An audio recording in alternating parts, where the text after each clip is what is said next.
What's up guys, this is Andong and today I want to show you how you can turn literally any dish into a cracker. And I don't mean like making a cracker inspired by some dish. No, I mean taking like an actual plate of food and turning it into a crispy cracker. Let me explain. In my last video, we dove deep into the science of shrimp chips, also called krupuk, and then I showed you how to make them yourself at home. They turned out amazing, actually even better than what I was hoping for. And the coolest thing is that with the method we used, we should at least theoretically be able to take any food and turn that into a krupuk style cracker. It's actually around lunchtime now, so what I'm gonna do is I'm gonna order 3 fast food classics and then we're gonna try and crackerize them and see what happens. Now, one of the most requested items, and I think an absolute must for this channel, is the classic Berlin style döner kebab. And I was just very happy to find out that the iconic döner shop of my childhood, Bali Döner, is actually available online. So I think that's pretty great. Now, what do we got here? Oh, of course. Now we're facing the big question. Should I order the classic döner, which, you know, comes in a triangular shape, or should I go for a dürüm döner, which is a rolled variety? This is a tough one. Oh, the fact that I am having such a hard time making a döner related decision proves that I am a real Berliner. Okay, I've made up my mind and I'm gonna go with the traditional döner. I'm gonna go for X large because why not? The reason here is that usually the traditional triangular bun has a few like sesame seeds on it, and I think that would be a nice addition to the flavor profile of our cracker. So we're gonna do that. Then choose your type of meat. We're gonna go with veal. The other option being chicken. That's also very popular, but veal is more traditional. The sauce, big decision here again. I'm gonna go with garlic and spicy sauce. Just, I mean, we all know that's what the G's do. And some extras, halloumi. No. We're gonna stay classic here. We're gonna stay classic. Okay, that's the döner. Now, conveniently, this place also sells burgers. So I'm gonna go for some kind of burger combo. What do they have? Cheeseburger combo? Yeah, sure. Let's just go for the cheeseburger combo. Choose your side. Well, what are my choices? Oh, no, of course I'm going for fries. Duh. And then choose your drink. Christinen Multi... I'm gonna get a little treat for myself here. Alright, so that's that. Let me order this one. Okay, so now I have 2 out of 3 dishes that I wanted to order, but there's a third one I really wanted to try, and a cracker, and that of course is sushi, because you know, it's rice, it's fish, it's seaweed, and that I think could actually work really, really well. Ooh, they have all these combos, but honestly all I want is just some, you know, classic, you know, maki sushi. There we go. These are the classics. Sake maki, that's just a classic salmon. Then tuna maki. Perfect. I'm looking for that, you know, fake crab meat, which I think could work really well, but it's always in combination with avocado, and I don't think I want avocado in that cracker. Nope. Ah, there we go. Nigiri surimi. Okay, perfect. All right, so my food has been ordered, and all I have to do is wait. Even though, no, there's actually one thing we can do. Now, if you've seen my last video, you know that making these puffy crackers is all about controlling starch and having it do what you want it to do, which is puff up and become crispy. Now, one of the starches I'm going to be using today is tapioca. Just because it's traditional, as we covered last time, you don't have to use this type of starch. This will work with almost any type of starch. In fact, the second starch we'll be using is just plain basmati rice. We're gonna pre-cook this as we did last time because it's gonna help us, you know, have something that's not liquid and that's gonna be easier to work with. You'll see in a second, but first let's pre-cook this rice. And for that, we're obviously just gonna use a... But the cool thing is that, you know, we're not cooking rice to eat rice, so we don't need that perfect texture. We're just after the starch.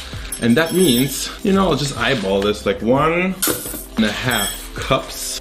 I didn't even wash the rice because that's how much I don't care about the texture. Now, here is ½ liter of water. That's roughly 2 cups, and I got 1.5. It'll be fine. Look at this. First order has already arrived. That. Ooh, this smells so good. And you know, just holding this in my hand it gives me this reassuring feeling that I did everything right by ordering this and not the dürüm. Oh, look at this. These are fries with an innovative venting system. Yeah. No, must stop. found this. And then of course there is the burger, which, let's see how that looks like. I mean, this is a pretty gorgeous burger. No, I can't eat it. I cannot eat it. Nope. I am resisting the urge. I'm not eating this. I am turning this into crackers. And look at that. Delivery number 2 arrived, which is, of course, glorious sushi. To be honest, I was not expecting them to deliver like cooked tuna sushi when I was ordering tuna sushi, but hey, it's okay. It's gonna be for a cracker. Oh, and that wasabi, 100% is that going into the cracker. Okay. Rice should be done any minute now, so let's get cracking. I don't know.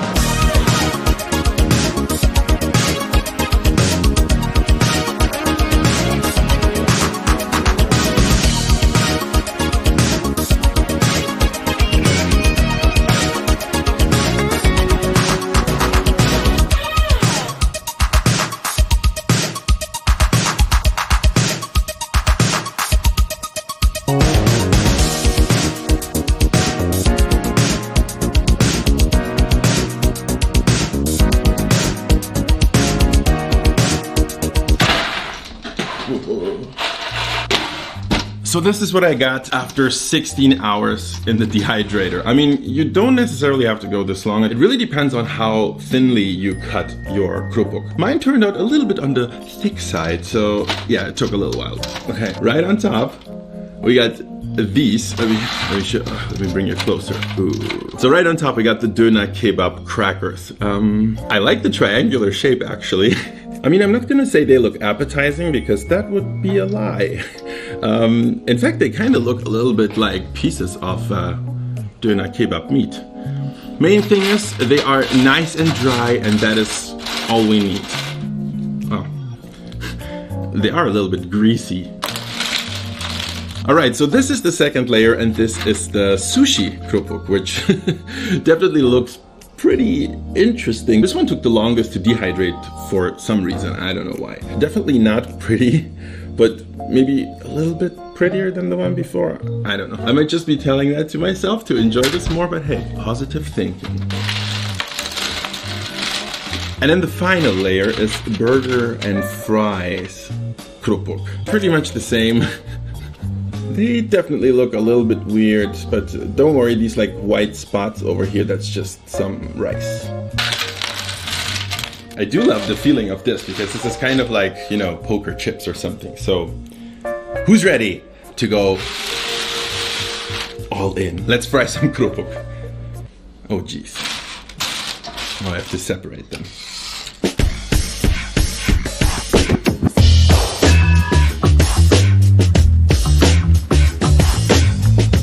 Okay friends, we are back with what I'm just gonna call mixed results. You know, to be honest, I'm a little bit disappointed because these crackers, the main problem is they didn't puff up as nicely as what I was hoping for. And the main concern I have with that is that these might actually just be super tough and impossibly dry and like not delicious at all. We'll see. Actually, the sushi crackers didn't do so badly at all. They look the most promising, but I think there's only one way to find out. I was most excited about the Döner crackers, which is why I'm going to try them last. And I don't want to start with sushi because they look the most promising, so let's just start with burgers and fries. They are very crispy, that I can tell you, but who knows? Maybe they're not that bad. So, I'm a little bit nervous.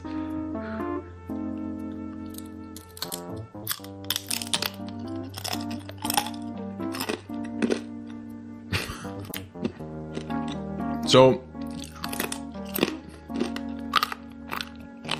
pretty much what I feared. I'm gonna say they're edible if you like really crunchy things, but yeah, no, this is not exactly enjoyable. But anyway, let's talk about the taste. It is very strange. The thing that I taste the most are the fries. And I also taste the burger. I don't think I taste any of the condiments. I cannot taste the lettuce. might actually be growing on me. Oddly enough, the flavor actually works.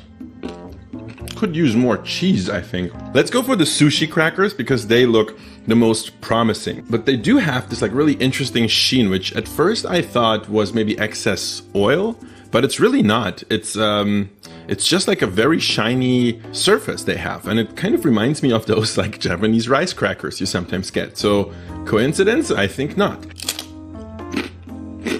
Mmm. Whoa.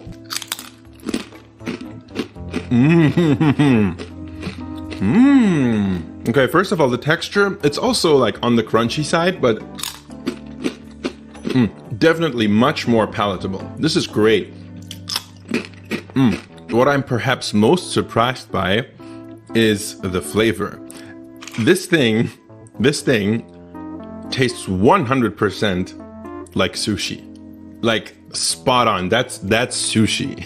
I mean, it literally is sushi, but that's sushi. And what I think really, really sells the flavor, yes, it's like you can taste that the rice is seasoned and stuff like that, but I think it's the pickled ginger that I added. Because you can definitely taste it, and that just kind of like turns a rice cracker into a sushi cracker, if you ask me. Even though, of course, you're not supposed to eat the ginger with the sushi, you're supposed to eat it as a palate cleanser in between, but still, it's like the whole sushi experience in one bite. One very crispy bite. And now finally to my pièce de résistance, which is of course the Döner cracker. I'm not gonna talk too much. I'm simply gonna bite into this and suffer.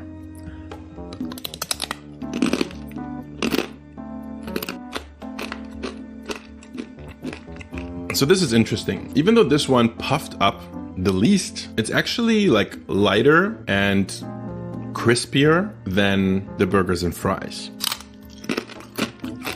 It's not too bad, but it barely tastes like Döner. This is actually very, very surprising to me because the meat in the Döner kebab is seasoned so boldly that I was 100% expecting it to kind of shine through and come through. The weakest one out of all three flavors is Döner kebab. I am very disappointed in your Döner kebab. It was a good Döner, by the way. I had the second half. So that's not where the fault lies. So let's draw a conclusion. Burgers and fries, not great. Definitely have to work on the texture, but the flavor combo, like, surprisingly works. Makes me think there should be like potato chips, like cheeseburger flavored potato chips, which I'm sure there are somewhere in the world. I'm gonna give this a like 3.5 out of 10 maybe. So like edible, but not great. Sushi crackers. Wow, that was a surprise. Pretty good texture. I think I only need to slice them thinner and that's it. And like really interesting flavor. I think, not sure if the tuna did a lot, but the salmon and the like fake crab or whatever that was, that does really well in combination with the sushi seasoning and the seaweed. Great. I might have to work on these. And for now, I'm gonna give them like an 8.5 out of 10. And finally, of course, Döner kebab, the big disappointment. Interestingly, an okay texture, but flavor-wise, no. I would have expected more. I'm gonna give this like a 1 out of 10. It just didn't work. And that concludes today's little experiment, guys. I hope you enjoyed this one. This was, of course, just like a fun little bonus extra episode because I enjoyed making the shrimp crackers last week and you guys enjoyed the video. So I thought, why not try some other things? And maybe it's not as simple as I thought it is, but you know, sushi crackers. You heard it here first. Thanks for watching and I'll see you Friday, I think. See you then.